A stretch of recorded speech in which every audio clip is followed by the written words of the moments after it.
जय हिंद दोस्तों। आज के इस इम्पॉर्टेंट लेक्चर में हम सभी डिस्कस करने वाले हैं 13 मई 2025 के करंट अफेयर्स को।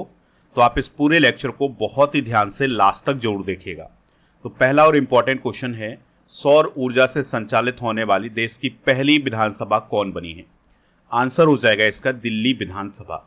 तो दोस्तों, दिल्ली विधानसभा पूरी तरह से सौर ऊर्जा से संचालित होने वाली देश की पहली विधानसभा बन गई है। यानी कि यहाँ पर जितना भी कामकाज होगा वो सौर ऊर्जा से होगा। अभी हाल ही में विधानसभा के कैंपस में 500 किलोवाट के सौर ऊर्जा संयंत्र की आधारशिला भी रखी गई है, जिसकी लागत है 2 करोड़ रुपए। और इस पूरे प्रोजेक्ट से वहां पर 8,20,000 यूनिट बिजली पैदा होने वाली है। चलिए कुछ और इम्पोर्टेंट करंट अफेयर्स डिस्कस करते हैं। तो राजस्थान देश में रेलवे स्टेशनों पर सौर ऊर्जा संयंत्र लगाने में टॉप स्टेट है, यानी कि पहले नंबर पर राजस्थान है। गुजरात के बनासकांठा जिले में स्थित जो मसाली गांव है, ये देश का पहला सीमावर्ती सौर गांव बना है। नई दिल्ली में जो ओखला विहार मेट्रो स्टेशन है, इसमें देश के पहले वर्टिकल बाईफेशियल सौर संयंत्र का उद्घाटन किया गया है। भारत सरकार के अनुसार 31 जनवरी 2025 के अंत तक देश में कुल स्थापित सौर ऊर्जा क्षमता जो थी वो थी 100.3 गीगावाट की। तो ये सारे इंपॉर्टेंट फैक्ट आप नोट जरूर कर लें। अगला क्वेश्चन है, तीरंदाजी विश्व कप 2025 के सेकेंड स्टेज में भारत मेडल टैली में किस स्थान पर रहा है? आंसर हो जाएगा सेकेंड स्थान पर। तो दोस्तों, अभी हाल ही में तीरंदाजी विश्व कप का जो सेकेंड स्टेज था वो आयोजित किया गया था चाइना में। उसमें भारत ने 2 गोल्ड मेडल जीते हैं, 1 सिल्वर मेडल जीता है और 4 ब्रॉन्ज मेडल जीते हैं। इस प्रकार से भारत ने कुल 7 मेडल जीते हैं और भारत मेडल टैली में साउथ कोरिया के बाद सेकेंड स्थान पर रहा है। जो तीरंदाजी विश्व कप 2025 का सेकेंड स्टेज था, ये 6 मई से लेकर 11 मई तक संघाई चाइना में आयोजित किया गया था। गोल्ड मेडल किसने किसने जीता है? तो मधुरा धामन गांवकर ने और ओजस देवताले, अभिषेक वर्मा और ऋषभ यादव की जोड़ी ने। ठीक है, तो ये गोल्ड मेडल हैं। बाकी सिल्वर मेडल, ब्रॉन्ज मेडल ये आप नोट कर सकते हैं, इनका स्क्रीनशॉट ले लें और इनको आप नोट कर लें। अगर हम मेडल टैली की बात करें तो साउथ कोरिया पहले स्थान पर रहा है, जिसने 5 गोल्ड, 2 सिल्वर और 1 भी ब्रॉन्ज मेडल नहीं जीता है और कुल 7 मेडल जीते हैं। और भारत दूसरे स्थान पर, तीसरे स्थान पर मैक्सिको, चौथे स्थान पर नीदरलैंड और 5वें स्थान पर ग्रेट ब्रिटेन रहा है। देखिए, तीरंदाजी विश्व कप कई स्टेज में आयोजित किया जाता है। तो 4 स्टेज में आयोजित किया जाता है और फिर बाद में इसका फाइनल होता है। तो जो फर्स्ट स्टेज है ये अमेरिका में आयोजित हो चुका है, सेकेंड स्टेज संघाई चाइना में हो गया है और इसका जो थर्ड स्टेज है ये तुर्की में होने वाला है और फोर्थ स्टेज स्पेन में होने वाला है। बाकी फाइनल चाइना में होगा अक्टूबर 2025 में। अगला क्वेश्चन है, यूनेस्को गिलर्मो कैनो विश्व प्रेस स्वतंत्रता पुरस्कार 2025 से किसे सम्मानित किया गया है? तो ला प्रेंस को सम्मानित किया गया है। अब ये ला प्रेंस क्या है? एक प्रकार का अखबार है जो कि निकारागुआ देश से संबंधित है। तो इसे ही 2025 का यूनेस्को गिलर्मो कैनो विश्व प्रेस स्वतंत्रता पुरस्कार प्रदान किया गया है। दोस्तों, ला प्रेंस निकारागुआ में सेंसरशिप और उसकी संपत्ति जब्त की जा रही है। उसके अलावा उससे रिलेटेड जो लोग हैं उनकी गिरफ्तारियां की जा रही हैं। इसके बाद भी उसने प्रेस की स्वतंत्रता को जारी रखा है, इसके लिए ही उसे ये पुरस्कार प्रदान किया गया है। गिलर्मो कैनो विश्व प्रेस स्वतंत्रता पुरस्कार की जो स्थापना है वो 1997 में हुई थी और यह पुरस्कार उस व्यक्ति या संगठन को दिया जाता है जिसने दुनिया में प्रेस की स्वतंत्रता के लिए काम किया होता है। चलिए कुछ इंपॉर्टेंट पुरस्कार डिस्कस करते हैं। तो सुभाषिस बोस ये बने हैं सर्वश्रेष्ठ पुरुष फुटबॉल खिलाड़ी भारत के। सौम्या गुगुलोथ सर्वश्रेष्ठ महिला फुटबॉल खिलाड़ी बनी है भारत की। और जो आर्मंड डुप्लांटिस हैं ये लॉरियस वर्ष के सर्वश्रेष्ठ पुरुष खिलाड़ी बने हैं। सुदर्शन पटनायक को अभी हाल ही में फ्रेड डारिंगटन सैंड मास्टर पुरस्कार मिला है। पीएम मोदी को मित्र भूषण पुरस्कार मिला है श्रीलंका का। दलाई लामा को गोल्ड मरकरी पुरस्कार और विनोद कुमार शुक्ला को 59वां ज्ञानपीठ पुरस्कार 2024 मिला है और मृदुलिका झा को रामनाथ गोयंका पुरस्कार मिला है। अगला क्वेश्चन है, किस भारतीय क्रिकेटर ने टेस्ट क्रिकेट से संन्यास की घोषणा की है? आंसर हो जाएगा विराट कोहली। तो अभी कुछ समय पहले रोहित शर्मा ने टेस्ट क्रिकेट से संन्यास लिया था, अब विराट कोहली ने भी टेस्ट क्रिकेट से संन्यास की घोषणा कर दी गई है। दोस्तों, इससे पहले विराट कोहली ने T20 से भी संन्यास ले लिया था। ठीक है, यानी अब वो केवल वनडे क्रिकेट खेलेंगे। विराट की अगर हम बात करें तो उन्होंने 123 मैच खेले हैं टेस्ट के, जिसमें उन्होंने 9,230 रन बनाए हैं और उनका जो औसत रहा है वो 46 का औसत रहा है, लगभग 46-47 का औसत रहा है। और उन्होंने 31 50 बनाए हैं और 100 बनाए हैं 30, और उनका जो बेस्ट स्कोर रहा है वो रहा है 254 का। दोस्तों, कोहली टेस्ट में बेस्ट कप्तान रहे हैं, तो विराट कोहली की कप्तानी में 68 मैच खेले गए हैं, जिसमें उन्होंने 40 में जीत हासिल की है और 17 मैचों में वो हारे हैं और 11 मैच ड्रॉ रहे हैं। फिर उसके बाद MS धोनी हैं, सौरव गांगुली, मोहम्मद अजरुद्दीन, फिर सुनील गावस्कर हैं। कोहली ने किस देश में कितने शतक बनाए हैं इसको भी देख लेते हैं। तो भारत में उन्होंने 14 शतक, ऑस्ट्रेलिया में 7, इंग्लैंड में 2, साउथ अफ्रीका में 2, श्रीलंका में 2, वेस्ट इंडीज़ में 2 और न्यूजीलैंड में उन्होंने 1 शतक लगाया है टेस्ट क्रिकेट में। अगला क्वेश्चन है, राष्ट्रीय प्रौद्योगिकी दिवस कब मनाया जाता है? आंसर हो जाएगा 11 मई को। तो 11 मई को हर साल नेशनल टेक्नोलॉजी डे सेलिब्रेट किया जाता है और इस दिवस को मनाने का उद्देश्य ये है कि जो भारत के वैज्ञानिक हैं, भारत के जो इंजीनियर्स हैं, उनकी उपलब्धियों को सेलिब्रेट करना। दोस्तों, आपको याद रखना है कि यह दिवस 11 मई को क्यों मनाया जाता है, क्योंकि भारत ने 11 मई 1998 को पोखरण में परमाणु बम का सफल परीक्षण किया था, इसलिए यह दिवस 11 मई को मनाया जाता है। 2025 की थीम क्या है? नवाचार के माध्यम से सतत भविष्य को सशक्त बनाना। मई माह के कुछ इंपॉर्टेंट डे डिस्कस करते हैं, तो जैसे 1 मई को अंतर्राष्ट्रीय मजदूर दिवस, 3 मई को विश्व प्रेस स्वतंत्रता दिवस, 7 मई को विश्व अस्थमा दिवस, 16 मई को सशस्त्र सेना दिवस, 17 मई को विश्व दूर संचार दिवस, 21 मई को राष्ट्रीय आतंकवाद विरोधी दिवस, 29 मई को संयुक्त राष्ट्र शांति सैनिकों का अंतर्राष्ट्रीय दिवस और 31 मई को विश्व तंबाकू निषेध दिवस मनाया जाता है। अगला क्वेश्चन है, मिस वर्ल्ड फेस्टिवल में मानवतावादी पुरस्कार से किसे सम्मानित किया जाएगा? आंसर हो जाएगा सोनू सूद को। तो सोनू सूद को 31 मई 2025 को हैदराबाद में 72वें मिस वर्ल्ड फेस्टिवल में मानवतावादी पुरस्कार से सम्मानित किया जाएगा। दोस्तों, मिस वर्ल्ड ऑर्गेनाइजेशन ने सोनू सूद को ये जो पुरस्कार दिया है या ये जो सम्मान दिया है, वो सम्मान दिया है उनकी परोपकारी भावनाओं के लिए।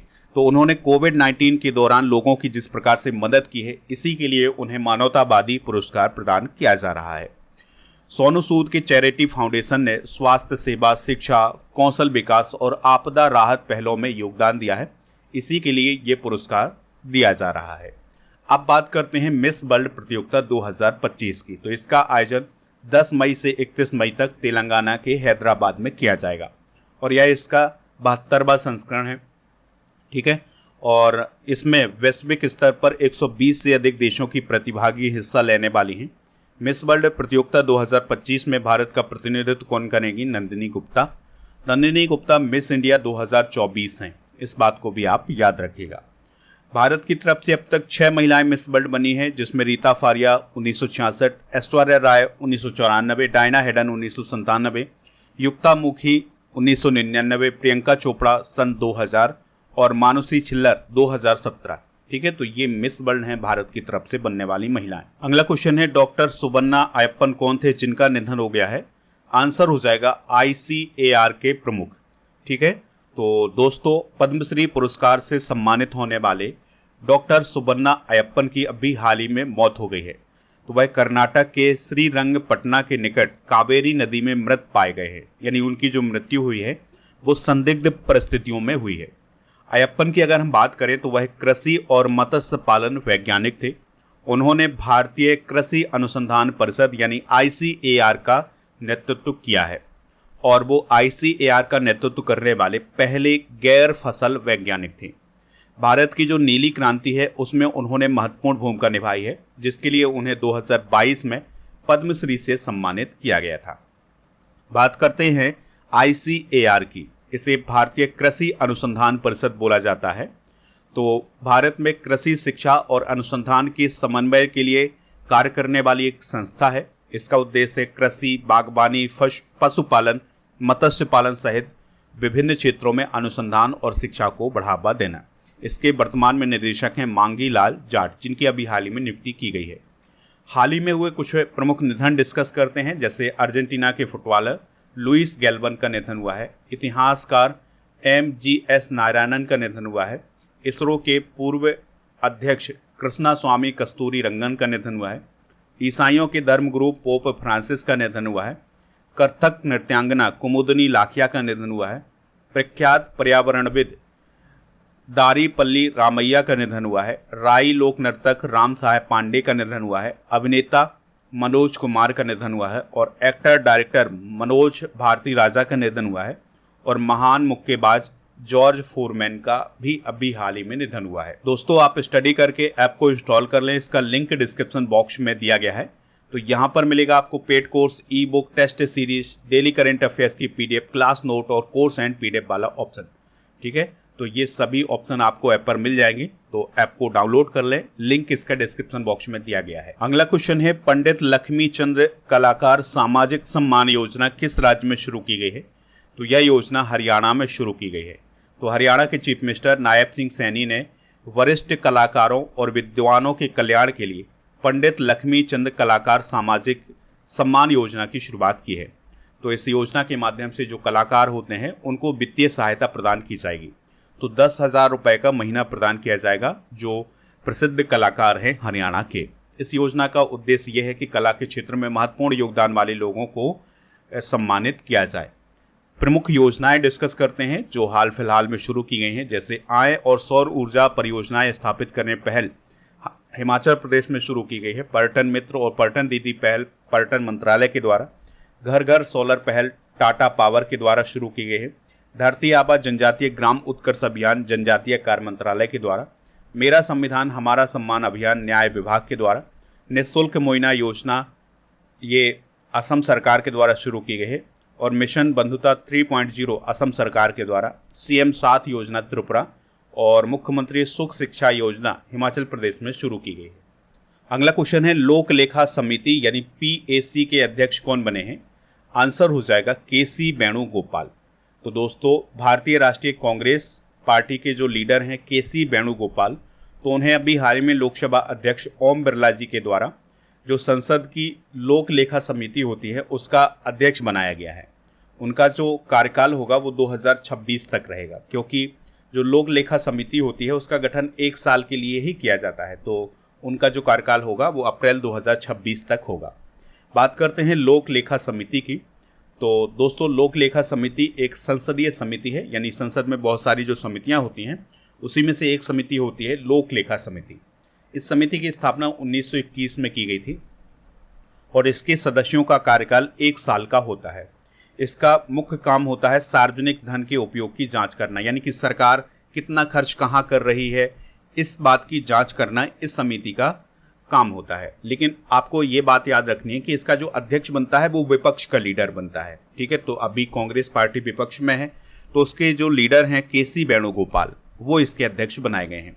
ठीक है, इसमें 22 मेंबर होते हैं, जिसमें से 15 लोकसभा के मेंबर होते हैं और 7 राज्यसभा के मेंबर होते हैं। अगला क्वेश्चन है, राष्ट्रीय विधिक सेवा प्राधिकरण यानी नालसा के कार्यकारी अध्यक्ष कौन बने हैं? तो जस्टिस सूर्यकांत अभी हाल में नालसा के कार्यकारी अध्यक्ष बनाए गए हैं। तो उनकी जो नियुक्ति मानी जाएगी वो 14 मई 2025 से मानी जाएगी और उनकी नियुक्ति भारत के राष्ट्रपति जी के द्वारा की गई है। और वर्तमान में दोस्तों जो जस्टिस सूर्यकांत थे वो supreme court legal services committee के अध्यक्ष थे। उनकी जो नियुक्ति की गई है वो विधिक सेवा प्राधिकरण अधिनियम 1987 की धारा 3(2)B के तहत की गई है। बात करते हैं राष्ट्रीय विधिक सेवा प्राधिकरण यानी नालसा की। तो इसकी स्थापना 1995 में की गई थी। मुख्यालय इसका नई दिल्ली में है। इसका उद्देश्य है गरीब और वंचितों को फ्री कानूनी सेवा प्रदान करना। और जो नालसा है ये क्या काम करता है? तो जगह जगह पर लोक अदालतें शुरू करता है जिससे लोग अपनी जो समस्या है वो बता सकें। कानूनी जागरूकता अभियान चलाता है। इसके अलावा विधिक सहायता शिविर भी लगाता है। संवैधानिक आधार क्या है? तो भारतीय संविधान के अनुच्छेद 39A के तहत इसका गठन किया गया था और 39A में समान न्याय सुनिश्चित करने के लिए इसका गठन किया गया था। दोस्तों, आप जब हमारा ऐप इंस्टॉल करेंगे तो यहाँ पर कोर्स एंड पीडीएफ वाला ऑप्शन मिलेगा, जिसमें आपको राजा गुप्ता सर का जो अर्जुन GS फाउंडेशन बैच है ये मिल जाएगा। और अगर आप ये बैच ज्वाइन करना चाहते हैं तो उसके लिए आपको कूपन कोड यूज करना है अर्जुन 400। ठीक है, इस कोर्स की वैलिडिटी है 2 साल की और अगर आपको कोई दिक्कत परेशानी आती है तो आप इस नंबर पर भी कॉल कर सकते हैं। चलिए अब हम कल के करंट अफेयर्स को रिवाइज करते हैं। तो रूस के मॉस्को में आयोजित 80वें विजय दिवस समारोह में भारत का प्रतिनिधित्व किसने किया है? संजय सेठ ने। हाल ही में ब्रह्मोस मिसाइल यूनिट का उद्घाटन कहाँ किया गया है? लखनऊ में। हाल ही में किस राज्य में निपाह वायरस का प्रकोप देखा गया है? केरल में। स्मार्ट जल आपूर्ति और कनेक्शन पहल किस शहर में शुरू की गई है? तो ये बेंगलुरु में शुरू की गई है। भारत बौद्ध केंद्र का उद्घाटन कहाँ किया गया है? नई दिल्ली में। अंतर्राष्ट्रीय बुद्ध शांति पुरस्कार 2025 से किसे सम्मानित किया गया है? डॉक्टर मुस्तफा यूसुफ अली गौम को। तीरंदाजी विश्व कप 2025 के स्टेज 2 में भारत ने कितने मेडल जीते हैं? 3 मेडल जीते थे। ठीक है, तो हाल ही में किस देश ने गोल्डन वीज़ा लॉन्च किया है? वियतनाम। हाल ही में भारतीय सेना को किस मिसाइल का नया बैच मिला है? Igla S. हाल ही में कौन सा देश यूनेस्को से अलग हो गया है? निकारागुआ। आज के जनरल नॉलेज के पिटारे में हम सर्वोच्च न्यायालय से संबंधित कुछ महत्वपूर्ण प्रश्न डिस्कस करेंगे। तो भारतीय संविधान के किस भाग में संघीय न्यायपालिका का उल्लेख है? भाग 5 में। भारतीय संविधान की व्याख्या करने का मुख्य अधिकारी कौन है? सर्वोच्च न्यायालय। किसके अंतर्गत भारत में सर्वप्रथम सर्वोच्च न्यायालय की स्थापना हुई? Regulating act 1773। उच्चतम न्यायालय के न्यायाधीशों की संख्या में वृद्धि करने की शक्ति किसके पास है? संसद के पास। जब राष्ट्रपति और उपराष्ट्रपति दोनों के पद खाली हों तब कौन काम करता है? तो भारत के मुख्य न्यायाधीश। राष्ट्रपति और उपराष्ट्रपति के निर्वाचन में विवाद के मामले को किसको प्रस्तुत किया जाता है? उच्चतम न्यायालय यानी सुप्रीम कोर्ट को। उच्चतम न्यायालय को परामर्शी दात्रा बनाया गया है अनुच्छेद 143 में। कौन सा अनुच्छेद सर्वोच्च न्यायालय को अभिलेख न्यायालय का स्थान प्रदान करता है? अनुच्छेद 129। राष्ट्रपति कानूनी मामले में किससे परामर्श ले सकता है? सर्वोच्च न्यायालय से। तो कल के करंट अफेयर्स में आपसे पूछा गया था कि जो द्वितीय विश्व युद्ध था ये कब शुरू हुआ था? तो 1939 में शुरू हुआ था। तो लगभग सभी लोगों ने इसका आंसर 1939 बताया हुआ। आज का क्वेश्चन है आपके लिए, विराट कोहली ने टेस्ट क्रिकेट में कितने शतक बनाए हैं? जो भी इसका राइट आंसर हो कमेंट बॉक्स में आप हमें ज़रूर बताएं। और स्टडी करके ऐप को इंस्टॉल कर लें तो ई बुक वाले सेक्शन पर आपको मंथली करंट अफेयर्स की ई बुक मिल जाएगी, हिंदी इंग्लिश दोनों मीडियम में। इसके अलावा 13 महीने के करंट अफेयर्स और 1800 MCQs की ई बुक भी आपको यहाँ पर मिल जाएगी। आप 2025 की मंथली करंट अफेयर्स की ई बुक का पैकेज प्राप्त कर सकते हैं 199 रुपये में। उसके लिए कूपन कोड यूज करना है पैकेज 100। इसी प्रकार से 2024 की ई बुक आपको मिल जाएगी इसी कूपन कोड के साथ। दोस्तों ऐप पर आपको 1000 टॉपिक वाइज स्टैटिक जीके की PDF और 1 year topic wise all current affairs की PDF भी मिल जाएगी। टेलीग्राम चैनल को ज्वाइन कर लें जिसका नाम है स्टडी कर ऑफिशियल। और ऐप पर आपको ये सभी ई बुक मिल जाएंगी हिंदी इंग्लिश दोनों मीडियम में, जो कि GK GS की ई बुक है।